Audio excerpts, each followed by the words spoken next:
Don't you dare show up at my graduation ceremony. A boring old hag like you will just be everyone's laughing stock. It's my big day, so absolutely do not come." Hearing those words from Kelly made my head spin. It was clear she didn't see me as family. To her, I was just an embarrassment. "Hey, old hag, where are you now?" The moment I pressed the call button, Kelly's shrill voice pierced my ears. She sounded rushed and full of impatience, almost panicked. "You can't just leave a silly note like that and think it's okay. Where are you now? Come back home now." I could hear Jake's voice too. Both of them were freaking out. "My name is Lisa. I'm a 41-year-old housewife. I've been juggling a part-time job at the local real estate office while raising my daughter Kelly and doing housework for over a decade. I married my husband Jake 13 years ago. Jake had a daughter, Kelly, from his previous wife. I met Jake at my old workplace, a construction company, where he was there for business. Our company was tough on clients, but Jake, always smiling and cheerful, made a good impression on me. I recommended his products to my company, wanting to be helpful. As a result, his company was chosen. That connection led us to go out for meals several times, and we got deeply involved. He proposed, and I happily accepted, quitting my job to prepare for the wedding. Just before the wedding, Jake revealed that he was living alone with his 5-year-old daughter. At first, I thought it was a lie. It was hard to believe, but it was true. I met Kelly a week before the ceremony. She was maybe shy, hiding behind Jake, and wouldn't come out in front of me. That's when I decided I would live with them for Kelly's sake. I wanted to raise her into a fine adult. I planned to take care of Kelly properly, especially until she graduated from high school. I'm not sure why I felt this way, but her anxious eyes peeking out from behind Jake were unforgettable. I made up my mind and decided to marry Jake. It was my first marriage, and my family was against it. My father was furious and said, "They're mocking you." But I went against my parents' wishes and married Jake. If I had listened to my parents, I might have avoided the trouble that was about to start. 13 years have passed since that marriage. Kelly has turned 17 and is supposed to graduate from high school this year. It should be a joyful occasion, but I couldn't feel genuinely happy. The thought, "I'll make her a fine adult," crossed my mind when I decided to marry Jake. "Hey, old hag, where's my t-shirt? Where did you put it? You didn't steal it, did you?" 3 years after we started living together, Kelly began calling me old hag. At first, she was kind and gradually got used to me, but one day she started calling me old, and her attitude became rough. I pulled the t-shirt out from the folded laundry and handed it to Kelly. "Why did you wash it? What if it shrinks? It should have been dry cleaned. You know, you're really clueless, seriously so dumb."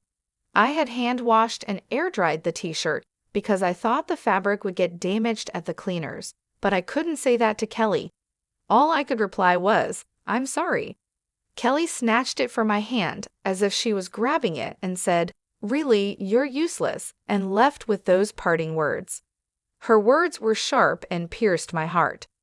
I couldn't argue back, so I just apologized. I didn't understand why Kelly had become so rough towards me. At first, I thought she was teased about her father's remarriage, but it seemed that wasn't the case. Around that time, Jake's attitude began to change. He used to smile all the time when he was working, but recently he had stopped showing his smile at home and had become grumpy. He had started calling me "hey" and "you." As Jake's attitude changed, so did Kelly's towards me. I thought there might be something lacking in me, so I made sure not to slack off in household chores and watched over Kelly carefully. I wanted Kelly to grow up to be a respectable adult, but instead, her attitude got worse every day. She called me old hag all the time, and I never heard a thank you from her anymore. It was strange because at parent-teacher conferences, her behavior in class was normal, with no signs of roughness. Jake also talked normally with her and sometimes even smiled.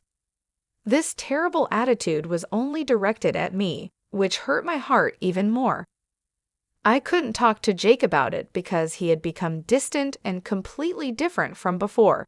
I had no one to talk to and felt very alone. Living with a heavy and dark weight on my heart, I was becoming isolated in my own home. Since middle school, Kelly had stopped telling me about school, and Jake attended the events. I had to learn about school events from neighbors. Jake and Kelly seemed to get along well, often going out together. I wanted to be treated as family by them too, and had hoped we could live together happily. It was unbearably painful that it wasn't happening, and Jake's attitude was getting worse. "There's dust on the stairs, clean it up. You're a stay-at-home wife, aren't you? We're running out of toilet paper. Are you even cleaning the bathroom? You really are so clumsy." These were the kinds of things Jake frequently said to me. When we first got married, we each had our roles in household chores. Jake used to do housework while living with Kelly. At first, he was happy that we could share the chores. Now, I'm doing all the household chores. Jake once said that it's ridiculous for a stay-at-home wife to do all the housework. Kelly was an easy child to raise, but somehow that made me feel worse. When I tried to discuss it with Jake, he dismissed it with, "You're not trying hard enough." In the end, it seemed like everything was my fault. The more I tried to talk to Jake, the more a heavy fog clouded my heart. He would nitpick my every small mistake in housework relentlessly. "Can't you even clean properly? Haven't you learned anything all these years? Do you lack learning ability?" Jake looked down on me with disdain. All I could do was apologize. "I'm sorry. I'll try my hardest. Please forgive me." Jake sighed heavily, clearly exasperated. "Even if you try your hardest, you won't be able to do it. That's why you get scolded. Always saying you'll do it, but you've never managed it, have you?" His words continued to chip away at my heart. As time passed, my heart grew weary, and Kelly turned 18. I was curious about Kelly's future plans, but she wouldn't tell me, and Jake wouldn't talk to me about it either. By this time, I had stopped talking to Jake and Kelly unless absolutely necessary. I overheard Kelly and Jake discussing her plans after graduation. I wanted to know, so I stopped and listened. It's settled. I got into college on a recommendation, and I even got a scholarship. "It's all thanks to you, Dad. Thank you." I could hear Kelly's happy voice. She would never speak to me in such a tone. "Good for you. It's the result of your efforts." It was worth pushing all the housework onto the clumsy maid. What an awful thing to say. He must be talking about me. Yeah, it was a good outlet for stress too. I could hear their contemptuous laughter. I quietly left the spot and hid in the bathroom. It was the only place I could be alone. I crouched in the bathroom, held my head and cried. To think that Jake and Kelly thought of me in such a way. I had endured for the past 12 years. No matter how much my spirit was about to break, I kept being Kelly's mother and Jake's wife. Even when I felt I was at my limit, I forced myself to keep going. There were times when I felt I couldn't get up, but I made myself get up, make lunch, prepare breakfast, and do the laundry and cleaning. If I were honest, I would have preferred to just lie down, but doing so would surely make me no longer needed by Jake and Kelly. That fear kept me going. I spent my days exhausted. Honestly, I don't remember much from that time. One day, when I was out shopping, a neighbor shocked me with the news. The next day was Kelly's high school graduation ceremony. I couldn't admit I didn't know, so I just smiled vaguely and left. As soon as I got home, I collapsed onto the sofa. I had always thought of making Kelly a respectable adult. Graduation from high school was supposed to be a milestone for that. Again, I was the only one left out in this house. I am not allowed to have a smartphone or use a computer. All communication and information came through Jake and Kelly, and they chose to keep me in the dark. I have a simple flip phone that can only make calls. Jake handles all interactions with the school, so I don't even have anyone I can call a mom friend. I have no way to learn about school information. Still, I found out about sports days and performances from neighbors' conversations and kids' chats on their way back from school, and I secretly attended them. I wanted to properly attend the high school graduation and celebrate her step into adulthood. As I was crying on the sofa, Kelly came back from school. "Hey, old hag, what are you slouching around for? It's depressing. You're making the whole house dark. Can't you do something about it?" Kelly glared at me. It was her fault, yet she acted like this. If Kelly had told me the date of the graduation ceremony, I wouldn't have felt this way. For the first time, I felt anger slowly rising from the depths of my heart.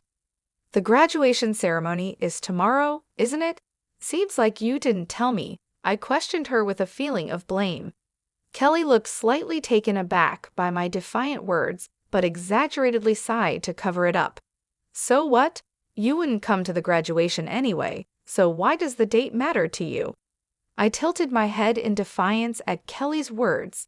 I never said I wouldn't go to the graduation. "Don't come.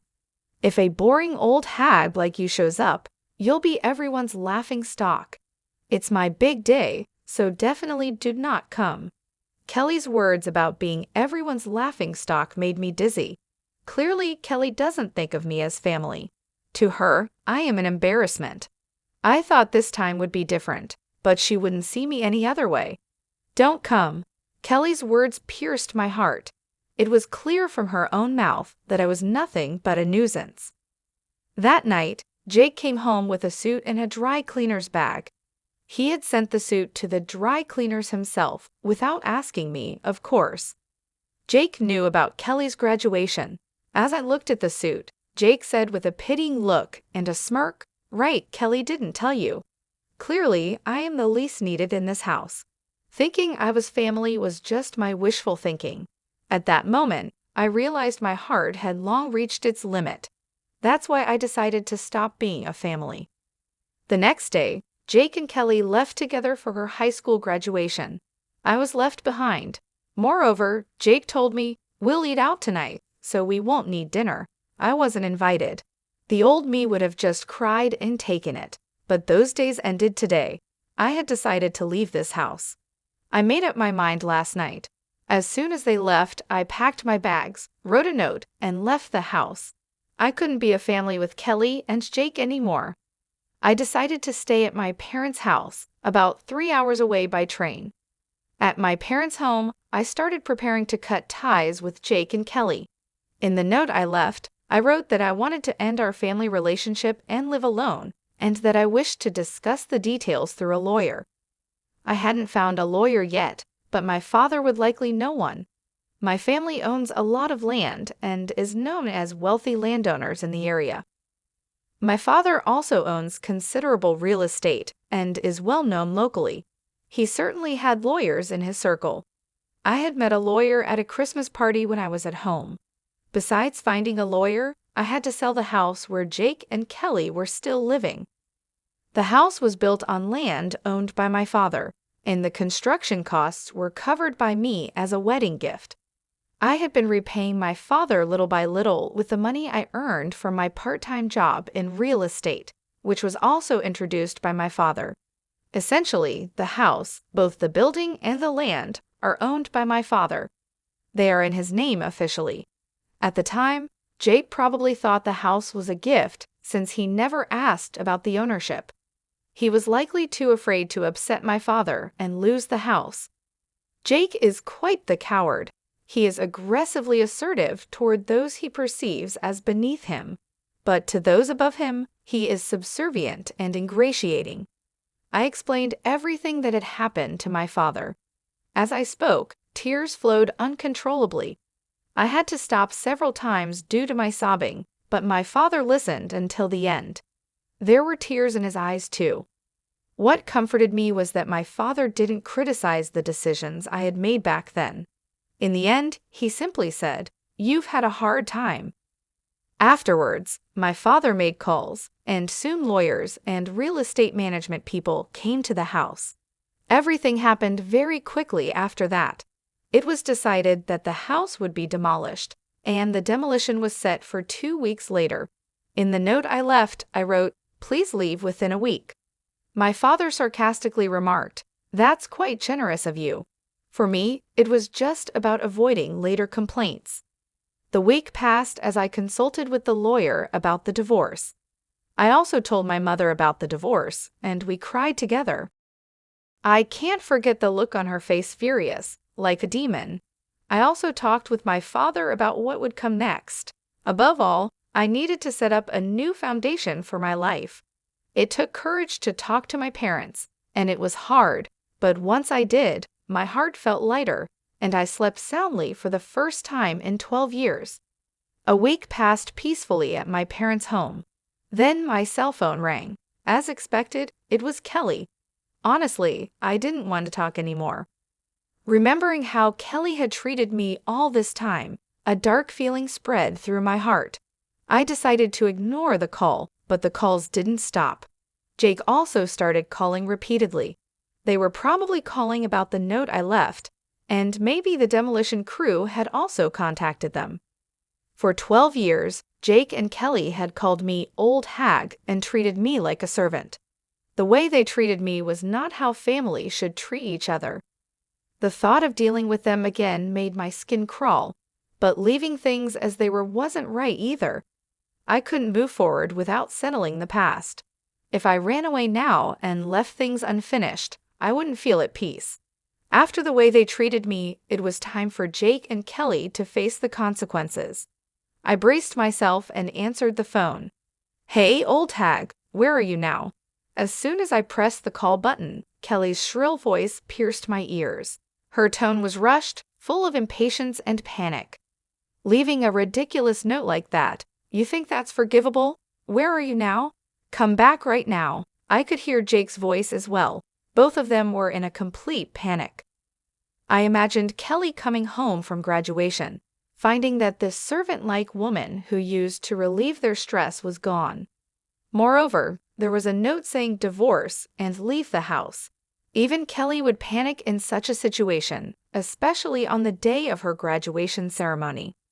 I couldn't help but let out a chuckle at how flustered Kelly was. Who is this?" Kelly seemed surprised by my response and stumbled over her words. I hung up the phone. Afterwards, I called the real estate management company to check when the demolition was starting. It was scheduled for tomorrow as planned, and Jake had already been notified. I asked to postpone the demolition to the day after tomorrow and requested that Jake be informed of the one-day delay. The one-day reprieve was granted. Jake would probably come here then. I was ready to deliver a heavy blow to Jake and Kelly. There were dozens of calls from them, but I ignored them all. The next day, around noon, I heard the doorbell and knocking. It must be Jake and Kelly. They probably wanted to come earlier, but the poor train connections made it take a long time. Jake and Kelly were panting heavily, looking really anxious. I had arranged for my parents to stay out of sight, so it looked like I was the only one home. I showed Jake and Kelly into the living room. Jake entered the house hesitantly, intimidated by my father, who is a wealthy and well-known figure in town with a commanding presence. Jake probably sees himself as beneath my father. On the other hand, Kelly wasn't intimidated at all. She seemed determined to confront me and take me back. Kelly slumped into a chair in the living room, crossing her legs and arms, silently motioning for me to sit opposite her. I prepared tea slowly and calmly before sitting across from her. Growing impatient, Kelly started to speak. "What the heck is all this about?" Jake, who was sitting next to me, placed the note I had left on the table. I just stared silently into Kelly's eyes without any reaction. Kelly looked away first, trying to shake off the awkwardness with a laugh. "What was with that 'who is this' yesterday? That was some pretty bad acting." Still, I remained silent, staring at Kelly. She became uncomfortable under my gaze, shifted in her seat, and continued talking. "Look, you can't make it on your own without us. You're nothing but trash." I almost reacted to Kelly's harsh words, but managed to restrain myself because I could hear the tremor in her voice. Kelly must be putting on a brave front. So far, Jake had been silent, just watching how things unfolded. "Stop being so stubborn and come back home," Kelly berated me with harsh words. trying to confuse and drag me back home. The more excited Kelly got, the calmer I responded. I don't have a family, do I?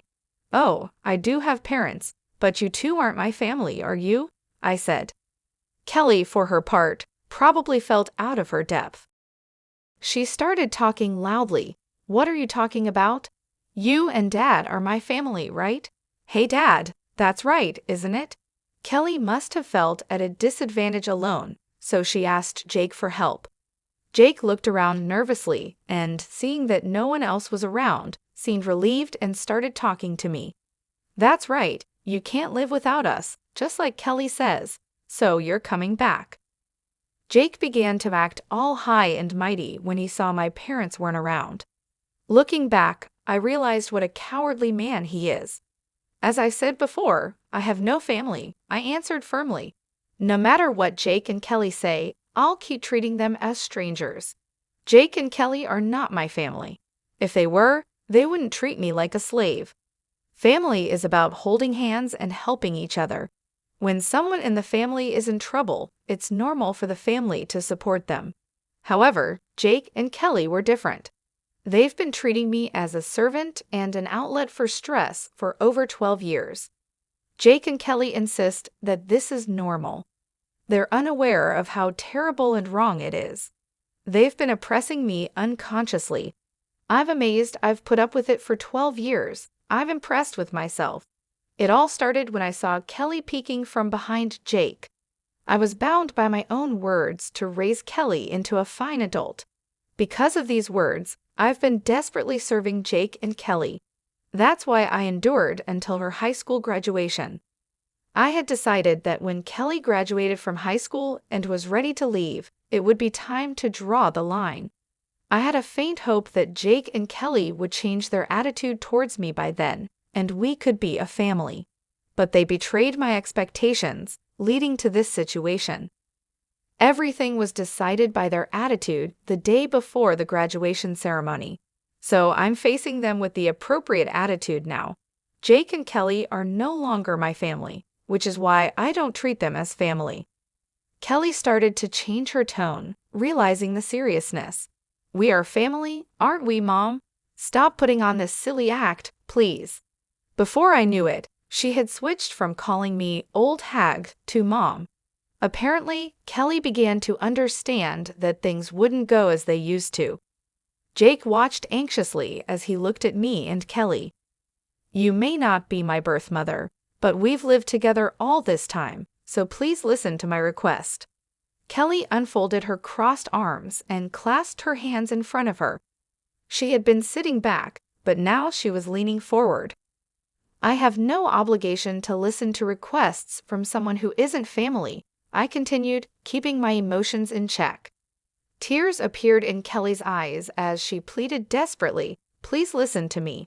That note was a lie, right? You're not really going to sell the house, are you? It can't be true because you are part of our family, Mom. I felt disgusted by the way Kelly said Mom. What concerned her was the house, not me. She must be anxious about losing her home. It's true that the house will be gone. Is that what you're worried about? I asked. It seemed all that mattered was having a place to live, even if I wasn't there. No matter how much Kelly begged, my feelings wouldn't change. Kelly hung her head and cried. Jake, upset by Kelly's tears, lashed out at me. What kind of joke is this? Enough with your disrespectful attitude. What's with that note? Come back right now and stop the demolition.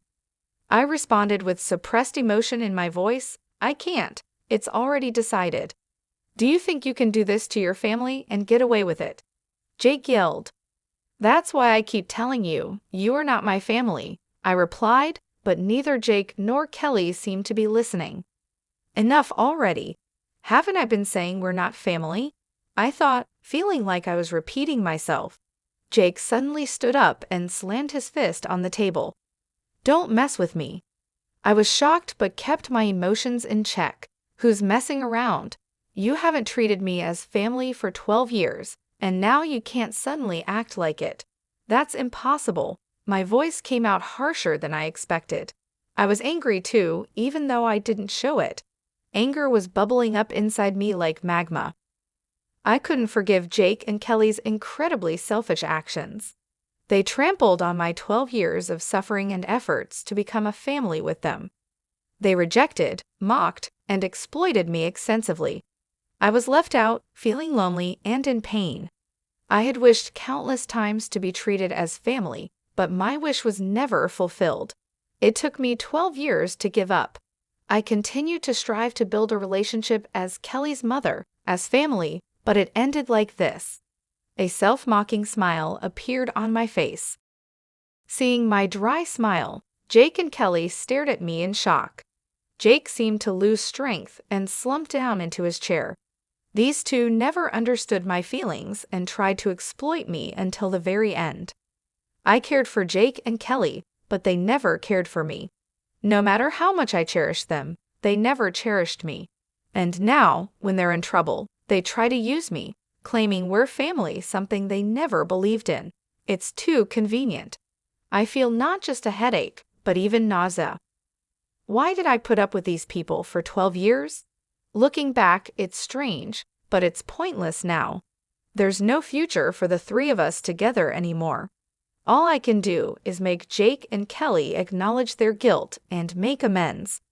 I no longer expect anything from Kelly or Jake, nor do I trust them. Jake stood up and apologized deeply. I'm sorry, please come back, I'm begging you. No matter how he apologizes, it doesn't resonate with me at all. I won't reach out to help, and I definitely don't think about living together. Enough already. I'm not your family anymore. I'm a stranger to you. Kelly also began to apologize deeply. I'm sorry, please forgive me. We're family, so I want to go back home together. I'm appalled by her selfish way of speaking. After treating me like a stranger for 12 years, now what? Come back because we're family? Did she think I'd be okay with that? That's too naive. No way. It seemed I could no longer keep my composure. Words I would never have said before came out of my mouth. I don't want to hear your excuses. I can't trust any words anymore. I definitely can't think of us as a family ever again. Then I placed a single piece of paper in front of Jake. It was a divorce form. Of course, I had already signed it. Hurry up and sign the divorce form. I'll file it myself. Write it here right now. Jake shook his head vigorously, then showed me a smile. Think it over, okay? I was shocked at how bad Jake was at the end of our life together. He really is a small-minded man. I had always misunderstood Jake's ingratiating smile. The smile he showed when we first met was a sleazy expression of sizing someone up. I mistook it for the smile of a kind person. Thinking about it now still makes me angry. I stood up and called for my parents in the back. My parents then entered the living room. Jake's mouth hung open, as if his jaw had dropped. Father-in-law, he stammered. My father glared sharply at Jake, and my mother also looked stern. Just being glared at made Jake shrink and cower. I'm very sorry. Jake started apologizing deeply and forced Kelly to do the same. I've troubled you because of Lisa's misconduct. I thought I heard wrong. My misconduct? Was Jake still trying to evade responsibility? My father's eyebrow twitched, but he remained silent. Lisa, well, she left home on her own, so I was just trying to persuade her to come back, right, Kelly? Jake urged Kelly to agree with his ridiculous story. Lisa's misconduct. Don't joke with me. My father's loud voice echoed through the house, making the windows rattle. Jake and Kelly gasped quietly. My father stood in front of Jake, meeting his gaze. How can you say Lisa was being selfish? You only think of yourself. You really are a petty man. Then he turned to Kelly. You've done some terrible things too, Kelly. What did you think of Lisa? You did it again. My father's loud voice reverberated throughout the room. Kelly must have been really scared. Her body was trembling. My father stood towering over them with a stern look. Kelly, you've been causing problems at school too. I've looked into it. Using my father's connections, we hired a private investigator, and it turns out Kelly had been extorting money from a girl at school. The victim was too scared to confide in anyone, but my father arranged for her to file a criminal complaint. Kelly, with wide eyes, exclaimed, "She ratted me out, didn't she?" I felt like I had seen Kelly's true nature. She hadn't reflected at all. She was only thinking about getting through this situation. "And you, Jake, you've been embezzling money from the company." This too was revealed by the private investigator. Jake had been making fake business trips. I hired the investigator to strengthen my case for divorce, but the investigation uncovered appalling facts about both of them. "Why, how could you even? Was it her?" Jake reacted just like Kelly, showing no remorse at all. They were so bad at accepting their fate. Neither of them would escape punishment from me. They would face societal sanctions too. Then my mother spoke up. "All right, the discussion is over. Sign the divorce papers and leave this house immediately." Jake, sobbing and muttering "no, no," gave up when my father handed him the pen. He sat down and signed the divorce papers. I glanced at the clock. It was almost 8:00 p.m., and the last train was at 8:25 p.m. If they missed it, there would be no trains until tomorrow morning. In this small town, there were no other means of transportation. If they didn't catch the last train, Jake and Kelly would miss the demolition scheduled for tomorrow. They probably hadn't packed their bags, thinking they could persuade me. While I was hesitating whether to tell them, Kelly suddenly said something unbelievable with a sulky attitude. "But this divorce was initiated by you, right, Mom? Dad, you should get alimony." Kelly must have been desperate after being exposed. My parents looked shocked. "That's impossible. What you two have done is outright domestic abuse and a crime," I said. Kelly, momentarily taken aback, retorted defiantly, "Show the evidence then." I placed a notebook on the table. "This is a diary I've been keeping since we got married." Kelly glared at me with a mocking look. "You don't even have a smartphone or computer. What kind of evidence could you possibly have?" "You seem not to know that a diary can be substantial evidence. It's not just videos, audio, and pictures that count as proof," I explained. Kelly looked dumbfounded. Yes, our lawyer agreed too. This diary is valid evidence. Jake and Kelly finally hung their heads in resignation. I exaggeratedly checked my wristwatch. "The last train has already left. I guess you can't get back home tonight." Mother also looked on with a smug face at Jake and Kelly. "That's right. There are no taxis around here either. I wonder if there's even a decent hotel nearby. Well, our business here is done. Get out now." Jake and Kelly were rushed out of the house. They probably couldn't believe the last train left so early. I watched them hurrying toward the station from the second-floor balcony. As I watched Jake and Kelly's flustered backs, everything that had been building up inside me began to flow away. There were still some loose ends to tie up, but it felt like it was finally over. Jake and Kelly missed the last train and, unable to catch a taxi, ended up walking for about an hour to a hotel. The next day, when they got to the house, the demolition had progressed, and they managed to salvage only their clothes. Actually, I had temporarily stored the furniture, appliances, and my personal items in a warehouse, but I didn't tell Jake and Kelly. I got a report from the lawyer that the divorce was finalized, including a claim for alimony. Jake was reluctant to pay, but his company was pressured to ensure the payment. According to the private investigator, Jake was fired from his company for embezzlement.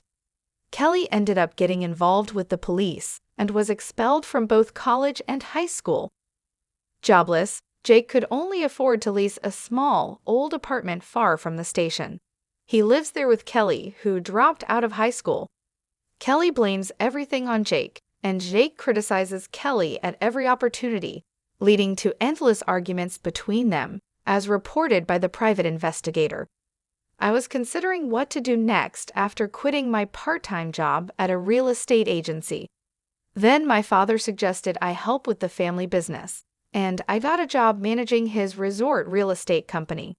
Living in a resort area is quite different from city life, but being surrounded by nature is a refreshing change.